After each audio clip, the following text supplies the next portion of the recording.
नमस्कार मित्रों, फाइनली आज 5 साल के बाद रेलवे ने दोबारा असिस्टेंट लोको पायलट का नोटिफिकेशन जारी कर दिया है। एक लंबे इंतजार के बाद हमें ये नोटिफिकेशन वैकेंसी देखने को मिल रही है, जिसका नोटिफिकेशन हम किसी भी आरआरबी की ऑफिशियल वेबसाइट पे रिक्रूटमेंट के सेक्शन में जाके देख सकते हैं। किसी वैकेंसी को अप्लाई करने से पहले उसका डिटेल्ड नोटिफिकेशन पढ़ना बहुत ज़रूरी है, क्योंकि यही नोटिफिकेशन शुरू से लेकर लास्ट तक हमारे लिए काम देता है। क्योंकि आज हम CBT 1 देंगे, 2 देंगे, साइको देंगे, इसके बाद मेडिकल है, फिर डॉक्यूमेंट वेरिफिकेशन का नंबर आता है। तो लास्ट में अगर हमारे डॉक्यूमेंट्स में या फॉर्म में कोई भी गड़बड़ी आती है तो आरआरबी जब डॉक्यूमेंट वेरिफिकेशन कराती है तो वह इसी नोटिफिकेशन का रेफरेंस देती है कि हमने उस नोटिफिकेशन में ये बात कही थी, आप उस डेट का हमारे पास ये डॉक्यूमेंट लेके आइए। तब फिर मामला थोड़ा सा फंस जाता है। इसके लिए, इस चीज़ों से बचने के लिए हमें आज ही इन सब चीज़ों को डिटेल में ये जान लेना है कि क्या क्या चीज़ें हमारे लिए किस किस डेट की आवश्यक हैं, और क्या क्या हमारे लिए मेडिकल कैटेगरी क्या है, हमारे लिए क्या डॉक्यूमेंट हमें आज बनवा लेने चाहिए, और वही डॉक्यूमेंट कब हमें दिखाने हैं रेलवे को। क्योंकि रेलवे वही डॉक्यूमेंट मांगती है जो आप आज की डेट में बनवा चुके हैं, चाहे आपका EWS हो, SC/ST OBC सर्टिफिकेट हो, कोई भी डॉक्यूमेंट जो आप इसमें लगाते हैं उसकी वैलिडिटी और उसकी डेट, ये सब कुछ इसी नोटिफिकेशन में आपको ब्रीफ डिटेल आपको यहीं पर मिल जाती है। तो इसके डिटेल के लिए हम आइए आज नोटिफिकेशन को एक बार पूरा एनालाइज करते हैं। क्योंकि मैं भी एक पायलट हूँ, 2019 की वैकेंसी में मेरा सिलेक्शन हुआ था और प्रयागराज मंडल पर भी मैं काम कर रहा हूँ। तो इस जर्नी में थोड़ा मैं भी आपका साथ दूंगा। और आइए शुरू करते हैं, फिर देखते हैं कि नोटिफिकेशन में क्या क्या ज़रूरी चीज़ें हैं जो हमें जाननी चाहिए। तो नोटिफिकेशन आपको किसी भी आरआरबी की ऑफिशियल वेबसाइट पर मिल जाएगा। ये CEN 02024 यही इस बार का नोटिफिकेशन 2024 का, दोनों लैंग्वेज में, इंग्लिश और हिंदी दोनों में है। हम हिंदी में इसको ओपन कर लेते हैं। देखिए, केंद्रीय रोजगार सूचना 01/2024 ये है इस बार का नोटिफिकेशन है। किसी भी आरआरबी में आप इसको विजिट करके ओपन कर सकते हैं। आइए देखते हैं इसमें क्या क्या डिटेल आप लोगों के लिए ज़रूरी हैं। केंद्रीय रोजगार सूचना 2024 फॉर्म आवेदन प्रारंभ होने की तिथि 20/1/2024 यानी 20 जनवरी से आप ऑनलाइन फॉर्म अप्लाई कर सकते हैं। आवेदन जमा करने की अंतिम तिथि जो होगी वो 19 फरवरी होगी, यानी 19/2/2024 वो आप 0 बजे से 1 मिनट पहले तक इसमें आवेदन कर सकते हैं। ये आवेदन तिथि समाप्त होने के बाद इसमें संशोधन भी होता है, यानी कि आपको संशोधन, यदि आपका फॉर्म गड़बड़ है, उसमें आप कोई संशोधन करना चाहते हैं तो आप उसको 20 फरवरी से 29 फरवरी तक संशोधन कर सकते हैं। लेकिन उसके लिए रेलवे ने एक संशोधन शुल्क 250 रुपये का रखा हुआ है कि आप 250 रुपये पे करने के बाद ही अपने फॉर्म में संशोधन कर सकते हैं। इसका लेकिन रेलवे ने ये भी कहा है कि अगर आप जो डिटेल अपने खाता बनाने में, यानी कि शुरू में जब आप रजिस्ट्रेशन करेंगे तो उस समय जो डिटेल आप भरेंगे, कुछ डिटेल उसमें भरनी पड़ती हैं, उस पर आप कोई भी अमेंडमेंट नहीं कर सकते हैं। और जो आरआरबी आप उस समय सेलेक्ट कर लेंगे उस पर भी कोई संशोधन नहीं कर सकते हैं। ये इसीलिए फॉर्म भरने में ये विशेष ध्यान देना है कि आरआरबी का जो सिलेक्शन है वो हमें पूरा पहले से कर लेना है, क्योंकि बाद में हमारी आरआरबी नहीं चेंज होगी और जो हमने अपनी डिटेल दी है, जैसे ईमेल ID, मोबाइल नंबर, अपना नाम, ये चेंज नहीं होंगे। तो इसलिए फॉर्म भरते समय इस चीज़ का विशेष ध्यान रखें, क्योंकि अगर आप दोबारा फॉर्म अप्लाई करते हैं वो रिजेक्ट कर दिया जाएगा। किसी दूसरी आरआरबी से अप्लाई करते हैं थोड़े बहुत चेंजमेंट करके, तो भी आरआरबी साफ, इसी नोटिफिकेशन में आरआरबी ने आगे लिख रखा है कि आप दूसरी आरआरबी से या फिर कुछ चीज़ें बदल के दोबारा फॉर्म अप्लाई करते हैं तो आपका फॉर्म कैंसिल कर दिया जाएगा। तो आइए नोटिफिकेशन के बारे में देखते हैं। तो ये notification ALPN assistant loco pilot के पद के लिए आया है। असिस्टेंट लोको पायलट लेवल 2 की जॉब है, यानी 7th पे मैट्रिक्स जो हमारी है उस पर लेवल 2 पे हमको शुरू पे रखा जाता है। हालांकि प्रमोशन होते हैं, लेवल 2 के बाद हमें लेवल 4 पे पहुंचा दिया जाएगा और फिर लेवल 4 के बाद हमें लेवल 6 पे प्रमोट कर दिया जाएगा। इसमें बीच के प्रमोशन नहीं होते, इसमें लेवल 3 पे नहीं रखा जाता, सीधा लेवल 4 यानी 2400 ग्रेड पे लगा दिया जाता है और इसके बाद 4200 ग्रेड पे लगा दिया जाता है। इन पदों पर इस तरह प्रमोशन होता है। फाइनली हमारा जो प्रारंभिक वेतन होगा वो 19,900 रुपये होगा। ये बेसिक होता है, 19,900 रुपये हमारी बेसिक होगी। हालांकि इसमें और भी जुड़ते हैं, जैसे इस बेसिक पे हमारा DA काउंट होगा, हमारा HRA काउंट होगा, हमारा किलोमीटर अलाउंस काउंट होगा, सेल अलाउंस काउंट होगा, और भी बहुत से तरीके के भत्ते हैं, जैसे हॉलीडे हो गया, नेशनल हॉलीडे अलाउंस हो गया, और आपका एक बार ड्रेस का भी मिलता है, पत्ता मिलता है साल में। बहुत से और भी भत्ते, अगर आप बीच में अदर हेडक्वार्टर में रेस्ट करते हैं उसका भी अलग, कई तरह के भत्ते रेलवे क्लेम करती है। इसके लिए डिटेल में हम बाद में एक वीडियो बना लेंगे। अच्छा, मेडिकल कैटेगरी में देखें तो A1 मेडिकल होना चाहिए। अगर आप असिस्टेंट लोको पायलट के पद के लिए आवेदन कर रहे हैं तो आपका जो मेडिकल मानक है वो A1 कैटेगरी का होना चाहिए। A1 में क्या क्या कैटेगरीज आती हैं इसकी भी हम आगे डिटेल में देखेंगे इसी वीडियो में। 18 से 30 साल इसकी एज है। हालांकि एज रिलैक्सेशन के बारे में भी रेलवे ने अपने इसी नोटिफिकेशन में बताया है कि कैसे आप एज में रिलैक्सेशन ले सकते हैं, किन किन लोगों के लिए कितने कितने साल हैं, वो इसी नोटिफिकेशन में उसने बताया हुआ है। टोटल 5,696 वैकेंसी इस बार आई हुई हैं जो पूरे आरआरबी में बटी हुई हैं।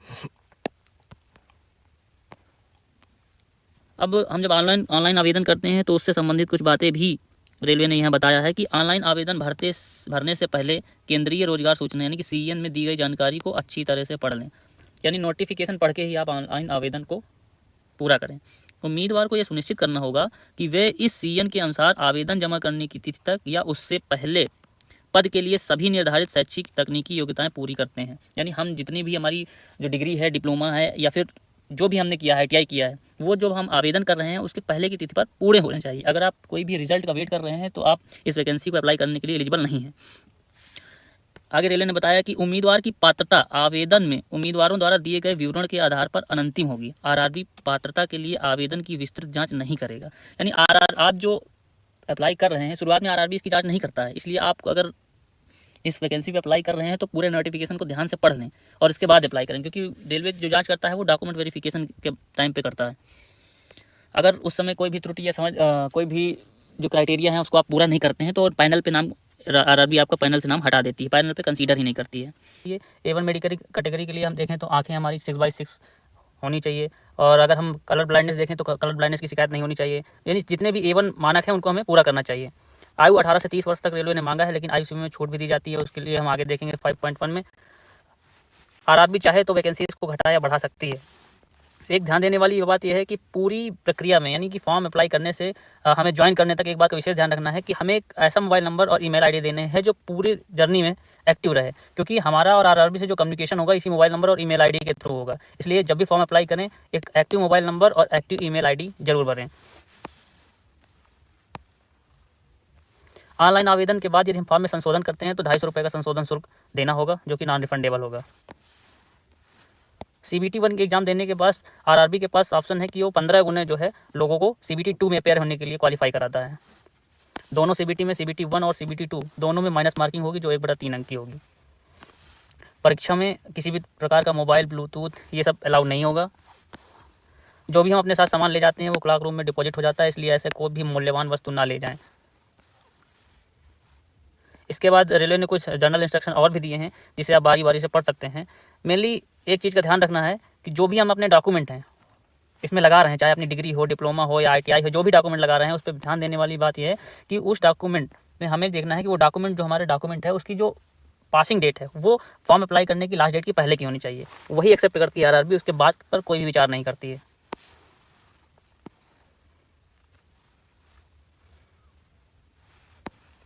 एक ध्यान देने वाली दूसरी बात यह है, उम्मीदवारों को अपना नाम, पिता का नाम, जन्मतिथि और जो मैट्रिक जो उनके सर्टिफिकेट में जो भी नाम जैसे लिखा हुआ है जब भी वह अप्लाई करें वैसे ही फॉर्म में भी अप्लाई करें। यानी कि जैसे कि उनकी मार्कशीट में उनका नाम लिखा हुआ है सेम वैसे ही एप्लीकेशन फॉर्म में भी अप्लाई करें, उसमें कोई भी परिवर्तन ना करें, अन्यथा बाद में डॉक्यूमेंट वेरिफिकेशन के समय समस्या हो जाती है।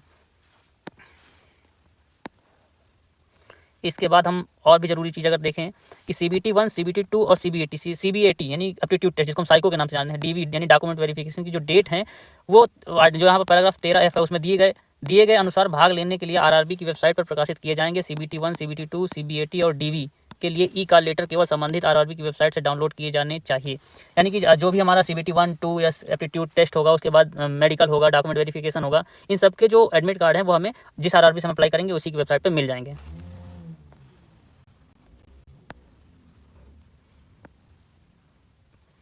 इसके बाद पोस्टिंग से रिगार्डिंग कुछ सूचनाएं जो RRB ने इसी नोटिफिकेशन में बताई हैं। निःशुल्क ट्रेन यात्रा जो है, अगर आप निःशुल्क जो है यात्रा के लिए वो करते हैं, क्लेम करते हैं रेलवे से, तो जैसे कि हमने देखा ऊपर कि SC और ST जो कैंडिडेट हैं वो जो भी कैंडिडेट हैं वो निःशुल्क ट्रेन यात्रा के लिए अपना आवेदन दे सकते हैं। उसी फॉर्म में एक निःशुल्क उसमें ऑप्शन आता है, उसमें आप निःशुल्क ट्रेन यात्रा का भी ऑप्शन भर सकते हैं। उसके लिए जो है रेलवे ने क्या बताया है कि जो भी उनके निःशुल्क ट्रेन सुविधा SC ST उम्मीदवारों के लिए स्वीकार निःशुल्क स्लीपर क्लास रेलवे पास, यानी कि स्लीपर क्लास का जो रेलवे पास हो वो दिया जाएगा। चयन के विभिन्न चरणों अर्थात CBT, CBAT, DV मेडिकल परीक्षा के लिए उनके ई-कॉल लेटर के साथ प्रदान किया जाएगा। उसके ऑनलाइन आवेदन में दिए गए विवरण और वैध जाति प्रमाण पत्र के अनुसार, यानी कि पहले तो जब आप अप्लाई करेंगे, जब फॉर्म भरेंगे तो उसमें आप ऑप्शन भरेंगे तो उसमें आपसे जाति प्रमाण पत्र भी मांगा जाएगा। तो जो भी SC या ST उम्मीदवार हैं अगर वो लेते हैं निःशुल्क यात्रा का पास लेते हैं तो उनके एडमिट कार्ड में ही वो पास लग के आएगा। जब वो एडमिट कार्ड डाउनलोड करेंगे तो उसी के नीचे पास भी लगा हुआ होगा, पास का ऑप्शन होगा, उसमें कॉलम छूटा रहता है, TT के साइन 1 के ऑप्शन भी रहते हैं। इसके बाद एक मेन जो हेल्पलाइन नंबर, यदि ऑनलाइन आवेदन या कोई टेक्निकल चीज़ों से संबंधित कोई भी समस्या आ रही है तो आप इस ईमेल पर मेल कर सकते हैं या इस फ़ोन नंबर पर बात कर सकते हैं। इसके बाद मेडिकल फिटनेस के लिए मानक। अब A1 मेडिकल कैटेगरी जो होती है इसमें क्या क्या चीज़ें हैं ये हम देखेंगे। A1 मेडिकल कि देखिए, सबसे पहले तो आपको जो दूर की दृष्टि है वो 6/6 होनी चाहिए, ठीक है। निकट जो है 0.6 बिना चश्मे के, और colour vision, binocular vision, field of vision, night vision, mesopic vision आदि के लिए आपको ये सारे टेस्ट आपको पास करने होंगे। इसके लिए एक डिटेल वीडियो भी आगे मैं बनाऊंगा। और जो महत्वपूर्ण जानकारियां हैं, फॉर्म भरते समय में ध्यान देना चाहिए कि राष्ट्रीयता को लेकर भारत के नागरिक, नेपाल, भूटान, ये सब की नागरिकता अगर आपके पास है तो आप फॉर्म के लिए अप्लाई कर सकते हैं। फॉर्म की डेट है 18 से 30 वर्ष तक। एज में रिलैक्सेशन का भी ऑप्शन मिलता है यहाँ पे हम लोगों को। यदि SC ST उम्मीदवार हैं तो उनको 5 साल का एज में रिलैक्सेशन मिलेगा। OBC नॉन क्रीमी लेयर के जो भी कैंडिडेट हैं उनको 3 साल का एज रिलैक्सेशन मिलेगा। एक सर्विस के मैन के लिए अलग अलग कैटेगरी जो है उसके लिए अलग अलग एज में रिलैक्सेशन दिया गया है। जैसे UR अनरिजर्व और EWS जो कैंडिडेट हैं, एक्स सर्विस मैन हैं, उनको 3 वर्ष की, और जो OBC और नॉन क्रीमी लेयर वाले एक्स सर्विस मैन उनको 6 वर्ष की आयु सीमा में छूट मिलेगी, और जो SC ST के एक्स सर्विस मैन हैं उनको 8 वर्ष तक की छूट मिलेगी। साथ ही रेलवे में ग्रुप C और ग्रुप D में जो लोग जॉब कर रहे हैं उनके लिए अलग अलग कैटेगरी के लिए अलग अलग आयु सीमा में छूट मिल रही है। जैसे कि UR और EWS के लिए 40 साल, OBC नॉन क्रीमी लेयर के लिए 43 ईयर्स, और ये SC और ST के लिए 45 साल की छूट मिलेगी। इसके बाद अन्य जो छूटें हैं आयु सीमा में, अगर उनको आप देखना चाहें तो एक बार पढ़ लें, वो भी इसमें दर्शाई गई हैं। इसके बाद हम एग्जामिनेशन फीस की बात करें कि क्या क्या फीस, किन कैटेगरी के लिए क्या फीस रेलवे मांगती है। तो सभी उम्मीदवार जो भी हैं उनमें SC ST की बात नहीं कर रहा, यानी UR OBC जो भी कैंडिडेट हैं उनको 500 रुपये की फीस देनी पड़ेगी। और हालांकि इसमें कुछ पैसा वापस हो जाता है, उसके बारे में बताते हैं हम आपको। उन SC ST उन उम्मीदवारों के लिए जो SC ST या एक्स सर्विसमैन, महिला, ट्रांसजेंडर, अल्पसंख्यक या EBC से संबंधित हैं, उनके लिए 250 रुपये की फीस लगेगी। अच्छा, ये फीस जो है पूरी रिफंडेबल होती है। इस 500 में आपका 400 रुपये ही वापस होता है।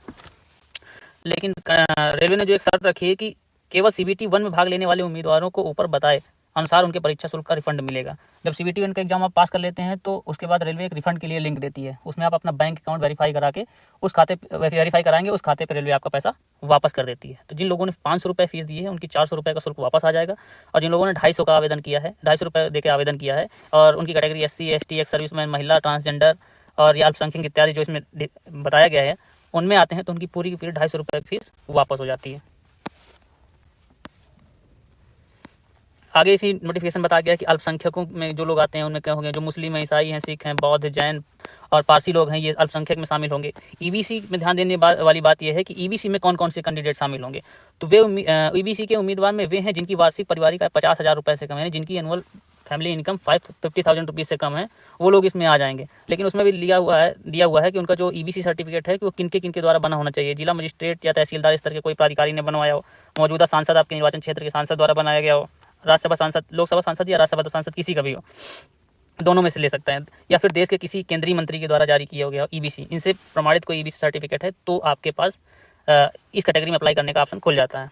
इसके अलावा 2 कैटेगरी और हैं, या BPL कार्ड धारक हो या इज्जत MST कार्ड एक्चुअल में रेलवे MST बनाती है उन लोगों के लिए, बेसिकली जो मजदूर हैं या गरीब वर्ग के जो लोग हैं उनके लिए एक इज्जत MST का ऑप्शन रेलवे रखती है। अगर ये MST भी आपके पास है तो आप EBC के तहत अप्लाई कर सकते हैं। देखेंगे कि EWS यानी EWS का आरक्षण को कैसे मिलेगा। वे उम्मीदवार जो SC ST OBC यानी OBC नॉन क्रीमी लेयर के आरक्षण की योजना के अंतर्गत नहीं आते हैं, जिनकी पारिवारिक सकल वार्षिक आय 8 लाख रुपए से कम है, उन्हें EWS के रूप में पहचाना जाएगा। EWS के रूप में पहचाने जाने वालों को ही EWS का आरक्षण का लाभ मिलेगा। आय में आवेदन के वर्ष से पहले के वित्तीय वर्ष के सभी स्रोतों यानी वेतन, कृषि, व्यवसाय, पैसे आदि को आय में शामिल किया जाए। यानी कि जिस वर्ष आप आवेदन कर रहे हैं उससे पहले के वर्ष में जितने भी आय के स्रोत थे, जैसे कृषि, वेतन, व्यवसाय, पैसे जो भी हैं, इनसे जितनी भी इनकम हुई है ये आपके आय के स्रोत माने जाएंगे। इसके अलावा जिन उम्मीदवारों के परिवारों के पास निम्नलिखित में से कोई भी संपत्ति है उन परिवारों को EWS से बाहर रखा जाएगा। यानी कि नीचे कुछ चीज़ें दी गई हैं, अगर ये उनके पास है, उनके फैमिली के पास है, तो उनको EWS का लाभ नहीं मिलेगा। जैसे 5 एकड़ से ज़्यादा अगर कृषि भूमि है, 1000 स्क्वायर फुट या उससे अधिक का आवासीय फ्लैट है, अधिसूचित नगर पालिकाओं में 100 वर्ग गज या उससे अधिक की आवासीय भूमि है, तो आपको इसमें EWS में शामिल नहीं किया जाएगा। अधिसूचित नगर पालिकाओं के अलावा अन्य क्षेत्रों में 200 वर्ग गज या उससे अधिक का आवासीय भूमि है अगर आपके पास, तो भी आपको EWS में शामिल नहीं किया जाएगा।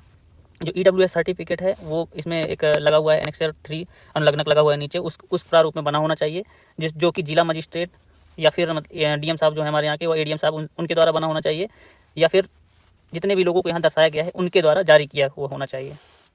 बेसिकली हमारे पास जो EWS होता है वो या तो SDO सर से जारी किया होता है या फिर DM सर के कार्यालय से ADM सर के द्वारा जारी किया होता है।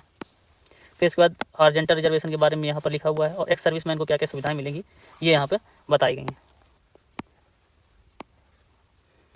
अगर आप किसी भी विभाग में काम कर रहे हैं तो आवेदन से ALP के पद के लिए आवेदन करने से पहले आपको NOC ले लेना चाहिए, क्योंकि जब आप डॉक्यूमेंट वेरिफिकेशन समय जाएंगे और आपके फॉर्म में लिखा होगा कि आप दूसरी जगह काम कर रहे हैं तो NOC भी आपको लगानी पड़ेगी वहाँ पर, तो अभी से NOC बनवा लें। भर्ती प्रक्रिया के बारे में बताया गया है कि कैसे भर्ती की प्रक्रिया होगी। पहले तो हमको ऑनलाइन आवेदन करना पड़ेगा। इसके बाद जब हमारा फॉर्म एक्सेप्ट हो जाएगा तो CBT 1 देना है, CBT 2 देना है, CBAT यानी कि साइको जिसको हम बोलते हैं, एप्टीट्यूड टेस्ट बोलते हैं। फिर इसके बाद हमारा डॉक्यूमेंट वेरिफिकेशन होगा और फिर इसके बाद हमें मेडिकल के लिए जाना पड़ेगा। ये हमारी भर्ती की प्रक्रिया होगी। मेडिकल के बाद हमारी एक पैनल तैयार होगी। पैनल में जिसका नाम होगा उसको ट्रेनिंग के लिए भेज दिया जाता है। अब आगे कैसे कैसे CBT 1 CBT 2 के बारे में बताया गया कि क्या क्या एग्जाम के पैटर्न होंगे, कि CBT 1 कैसे होगा, फिर उनका नॉर्मलाइजेशन कैसे होगा, फिर CBT 2 के लिए कैसे लोगों को सिलेक्ट किया जाएगा। तो CBT 1 का जो पैटर्न होगा, पाठ्यक्रम होगा, टोटल 75 क्वेश्चन आएंगे, 60 मिनट का हमारे पास समय रहेगा, 1/3 की माइनस मार्किंग रहेगी। क्योंकि कई पालियों में एग्जाम होता है इसलिए सारे CBT जो होंगे उनको नॉर्मलाइजेशन की प्रक्रिया के तहत शामिल किया जाएगा। इसके बाद आज जैसे ऊपर भी बताया गया कि 15 गुना लोगों को CBT 2 के लिए पास कराया जाएगा, लेकिन उसके लिए बताया गया है कि कम मिनिमम 40% जो अनरिजर्व लोग हैं और OBC नॉन क्रीमी लेयर के लिए 30% और SC के लिए 30, ST के लिए 25% मिनिमम अंक आने ही चाहिए 15 गुना में आने के लिए। इसके बाद क्या क्या सिलेबस रहेगा CBT 1 का, इसके बारे में भी मैं एक बनेगा तो वीडियो आगे बना दूंगा। CBT 2 का क्या सिलेबस रहेगा वो भी इसमें बताया गया है कि क्या सिलेबस रहेगा, कितने लोगों को शॉर्ट लिस्ट किया जाएगा और कितने अवधि का पेपर होगा। टोटल CBT 2 जो होगा वो 2 भागों में होगा, एक पार्ट 1 होगा, एक पार्ट B होगा, भाग A भाग B। भाग B बेसिकली हमारा नॉन टेक्निकल एग्जाम होगा, भाग B में हमारा टेक्निकल होगा, यानी कि जिस भी ट्रेड से हमने ITI डिप्लोमा या डिग्री हासिल की है उससे संबंधित क्वेश्चन पार्ट B में आएंगे। टोटल 2 घंटा 30 मिनट का समय हमारे पास होगा, जिसमें से भाग A के लिए 90 मिनट और उसमें 100 क्वेश्चन आएंगे, और भाग B के लिए हमारे पास 60 मिनट होंगे और 75 क्वेश्चन टेक्निकल के आएंगे हमारे पास। माइनस मार्किंग जैसे CBT 1 में है वैसे CBT 2 में 1/3 की माइनस मार्किंग रहेगी। जैसे CBT 1 में नॉर्मलाइजेशन हुआ है वैसे CBT 2 में भी नॉर्मलाइजेशन होगा भाग। इसके बाद हम देखेंगे कि पार्ट हमारा भाग A का क्या सिलेबस है वो देखेंगे, और भाग B में किस तरह का सिलेबस रहेगा वो आएगा। अब यहाँ पे एक डाउट रहता है ITI वालों को के लिए तो ठीक है, उनके संबंधित ट्रेड से संबंधित क्वेश्चन आते हैं, लेकिन जिन्होंने डिप्लोमा डिग्री बीटेक करके आते हैं उनके लिए समस्या हो जाती है कि उनके पेपर में किस ट्रेड के क्वेश्चन आएंगे। तो उसके लिए इस बार क्लियर दिया हुआ है कि जो भी कैंडिडेट हैं इलेक्ट्रिकल इंजीनियरिंग के या इलेक्ट्रिकल इंजीनियरिंग से विभिन्न धाराओं का संयोजन रखते हैं, उनके लिए इनमें से कोई एक ट्रेड का चयन किया जाएगा, जैसे कि electrician, instrument mechanic, wireman, armature and coil winder, refrigeration and air conditioner mechanic, इनसे संबंधित इन ट्रेडों से संबंधित विषय क्वेश्चन आपके उसमें आएंगे। इसी तरह अगर आप इन फील्ड से आपने डिग्री या डिप्लोमा किया हुआ है तो आपको संबंधित ट्रेड के क्वेश्चन अपने पेपर में देखने को मिलेंगे। इसके बाद साइको के बारे में बताया गया है कि कैसे आपका साइको का एग्जाम होगा।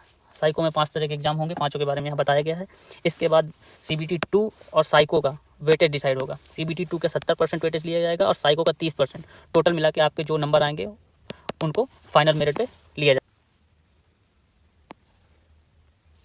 ये आवेदन में संशोधन से संबंधित जैसे कि बताया गया था ऊपर कि 250 रुपये देके आप संशोधन करा सकते हैं, बशर्ते आपने जो अकाउंट क्रिएट किया है उसकी चीज़ें नहीं बदली जाएंगी और आपकी RRB चेंज नहीं होगी। इसके बाद ये कौन से जो एप्लीकेशन होंगे वो इनवैलिड हो जाएंगे। इस चीज़ पर हमें विशेष तौर पर ध्यान देना है कि हम क्या गलती ना करें ताकि हमारा फॉर्म ही कैंसिल हो जाए, यानी कि हम एक रेस में शुरू से ही बाहर ना हो जाए। इसके लिए हमें इन चीज़ों का ध्यान रखना होगा कि RRB में पहली बात तो फ़ोटो आपकी इनवैलिड नहीं होनी चाहिए। जैसे इनवैलिड होने का कारण क्या होगा, जैसे कि खराब रिजोल्यूशन हो गया, पूरे शरीर का आपने पूरा फोटो लगा दिया, पासपोर्ट साइज में पूरा टॉप टू बॉटम फोटो लगा दिया, पीछे से आपने फोटो खींच के लगा दिया, यानी बैक साइड का पीठ लगा दिया, वो भी रिजेक्ट हो जाएगी। या आपका चेहरा ही पहचान में नहीं आ रहा तब भी आपको फॉर्म रिजेक्ट हो जाएगा। फोटो कॉपी की गई फोटो लगा देंगे या सामूहिक फोटो लगा देंगे, झुकी हुई सेल्फी टोपी पहने हुए अगर फोटो लगाते हैं तो आपका फॉर्म रिजेक्ट कर दिया जाएगा। अगर आप अपना साइन सही से नहीं करते हैं रनिंग हैंडराइटिंग में तो भी आपका फॉर्म रिजेक्ट कर दिया जाएगा।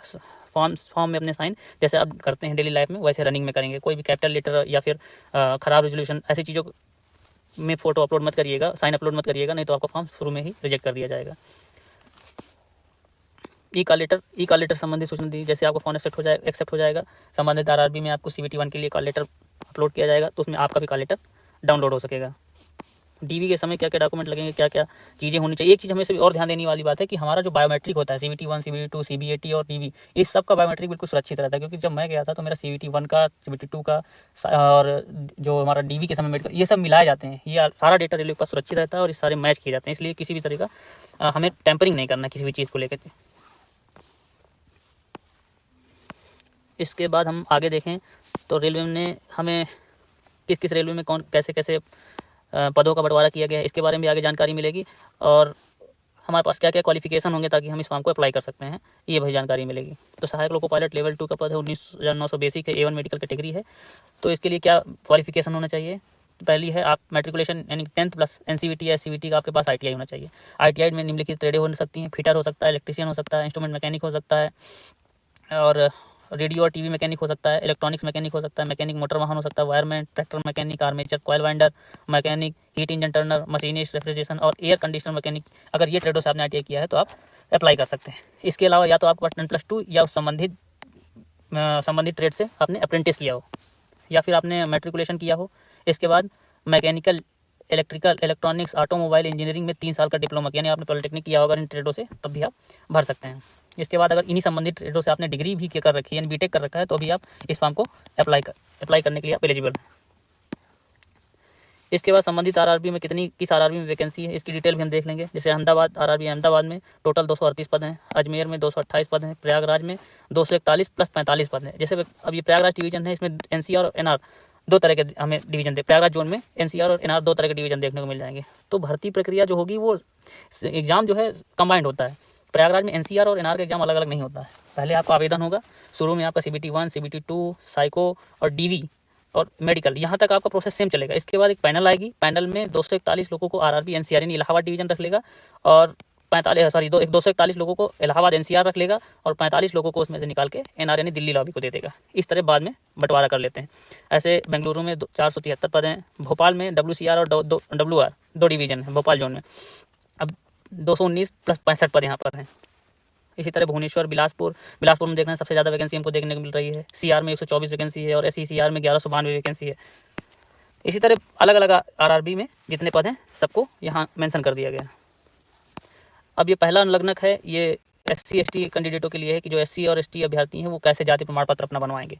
तो ये जो फॉर्मेट है ये सेंट्रल गवर्नमेंट का, जब भी आप अपना कास्ट सर्टिफिकेट के लिए अप्लाई करें या SC SC से अप्लाई करवाने जाएं तो साफ तौर पे बता दें हमें सेंट्रल का बनवाना है। और ये जो मैटर आपके सामने लिखा हुआ है ये एज इट इज़, जब आप सेंट्रल का कास्ट सर्टिफिकेट बनवाएंगे सेम मैटर आपको वहाँ पर मिलेगा। तो इसलिए कोई ज़रूरत नहीं होती है कि आप इसका प्रिंट आउट निकलवा के इसमें मैनुअली लिखें और फिर जाके आप बनवाएं। तो ऐसे करने की कोई आवश्यकता नहीं होती, क्योंकि ये सबसे बड़ा कन्फ्यूजन होता है कि जो इसमें एनेक्स्योर दिया हुआ है क्या हम इसी का प्रिंट आउट निकलवा के इसी में मैनुअली साइन करवा के अप्रूव बनवाएं कास्ट। नहीं, आप ये ध्यान देंगे अगर तो जब भी आप OBC या SC का सर्टिफिकेट बनवाने जाएंगे तो आप अगर सेंट्रल गवर्नमेंट का बनवाएंगे तो सेम लाइन यही लिखी होती है उसमें। तो इसलिए CSC में जाके ऑनलाइन आवेदन करें और आज की डेट फॉर्म भरने से पहले करा लें, ताकि आप DV के समय किसी भी तरह की आपको परेशानी ना हो। ऐसे OBC का अगर सर्टिफिकेट बनवाना है, OBC नॉन क्रीमी लेयर का अगर प्रमाण पत्र बनवाना है तो सेंट्रल गवर्नमेंट का फॉर्मेट वे है, ये आप CSC में जाके ऑनलाइन आवेदन कर सकते हैं। इसके बाद OBC, ये देखिए ये आपको ले जाना पड़ेगा, ये अपने स्वयं के द्वारा हस्ताक्षरित एक स्वघोषणा पत्र होता है, ये आप बाद में निकलवा लेंगे, ये आपको बाद में जरूरत पड़ेगी, DV के टाइम पर भी जरूरत पड़ती है, तो इसको आप निकलवा के अपने हाथ से भर के साइन कर सकते हैं। इसी तरह आर्थिक रूप से यानी कि EWS वाले जो कैंडिडेट हैं उनके लिए भी ये फॉर्मेट है कि इस फॉर्मेट में अपना EWS सर्टिफिकेट बनवा लें। ये EBC आर्थिक रूप से पिछड़े वर्ग के लोग हैं उनके लिए ये फॉर्मेट दिया हुआ है, इस फॉर्मेट पे अपना सर्टिफिकेट बनवा लें।